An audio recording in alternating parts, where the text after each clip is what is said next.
always beautiful to hear your words. Thank you so much, Aya. Thank you for gracing us.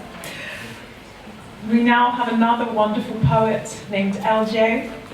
Eljae is a poet, performer, and language lover who enjoys cake as much as community. So do I. She has been commissioned by Moving Forward Sudan and Publicis Groupe Ltd, published in Adda magazine and Propel Magazine, performed at Makrooh, as well as vocals and verses, and participated in Azzah, Hawak, and BBC Words First, to name a few. Eljae has most recently produced an immersive poetry installation for a collaborative arts exhibition at the Africa Centre, and is currently working towards her first solo collection, amidst other projects outside of poetry. I think that's a wonderful introduction to the wonderful Eljae. Thank you so much to all of you for coming, and thank you to both London for Sudan and to Gem Collective who reached out to me to perform. I'm really grateful. I also want to just take a moment to thank Aya. She has this wonderful ability to speak, both with her poetry and her person. I have the privilege of knowing her personally, in a way that I can only describe as like,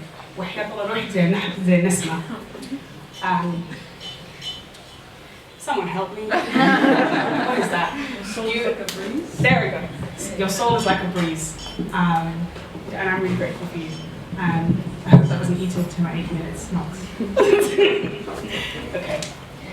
So I have a few poems, and we'll see what we can get through, and I will try to be as mindful to the remarkable, very moisturized BSL's views. The first poem is called The Task, and I wrote it wanting to explain the place that I would ideally go to if I could physically make a place that was a refuge for me. So, The Task. Find me enveloped amongst the sisters I chose, the brother I parented, and the lovers whose love still fills my life, though differently now. Cushioned by the richest memory of what it is to be human, we will lay on rustic orange corduroy, well worn and still plush with welcome. Resting in a room of cascading yellows stroked in gold, we will see ourselves reflected in color over stark white walls, splashed with majorelle blue and a touch of aspiration. And there would always be that jazeera green, signaling how tended earth blooms for us, renewed still after all that has been. And when the work of loving our sinews and spirits becomes too tiring, too intricate, we will each carry a limb, till our weight can be shifted back to the place where we stood before living a quiet pause. Thank you. This next piece I wrote ahead of the vigil that was held a little over 3 years ago. 3 years ago? Oh my God, time. A little over 5 years ago now. Right here in London for the June 3rd massacre and our beloved martyrs. And I wanted really to honour the grief. I think it's really difficult to address that in a way that doesn't require us to move through it or past it or harden it and make it a permanent part of ourselves in the worst ways. So I wanted to speak to that. So this is called Come, Let Us Bury Them. When grief comes, know that it is the shadow of life, a memory of presence, one last act of love. Taken or given, know it holds space just the same. What came before grief was full and resplendent, reached the very edges of our being, hugged the sides and bound us with it. So too will this. To be touched by this absence, to be tied to its shadow, is to have known the very best of living, to say we are here, and so are they. Thank you.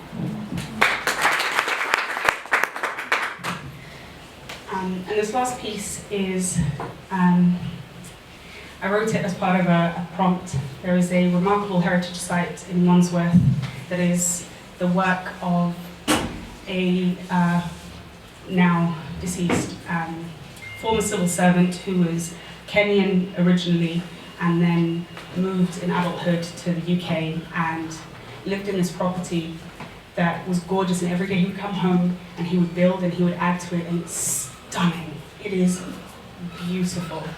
And his work, his engraving, his woodwork, his stonework, his painting, the man was a polymath. All of this was so remarkable. It's now a National Trust heritage site. So I urge you to look it up. I don't remember the name right now. But come and find me later and I will tell you about it.